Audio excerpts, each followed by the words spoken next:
abatuura omu kyaro kya Rucence omugombora ya Nyakayojo omururembo mbarra bakyera okugwerwa akagwe bwanyuma y'okushanga omuntu otamanywa amazina aitsirwe anagira aha rubaju rw'omuhanda.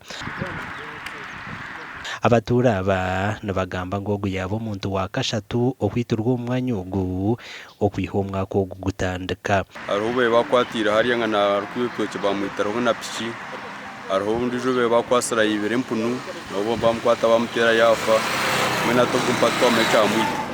Harimu ekizibu ky'abareesi b'enjaga nyine abaana batakwenda gukora omulimu gwabo gukwenda ngu batere zaara nk'omwana okunywa amarwa. Twine ekicweka ekyatushoora hampa n'omumyanya yoona. Abatuura aba nibagamba ngu bakaba baine pooriisi posto omu kyanga kyabo ngu bitu kwiha bagihaho obwinazi bukeyongyera.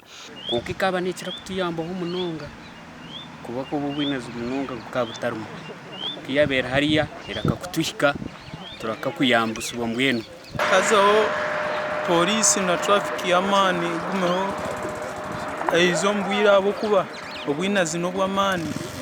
Batureetere pooriisi bagisihi. Nikigamba ngu nyakwitwa abaire atandikire kuteera amatafaari omu mwanya ogu ngu bitu nyekiro asindiire omu buduuka bwa kisoro bataahi be bamusigaho hati nikwe kushangwa afiire.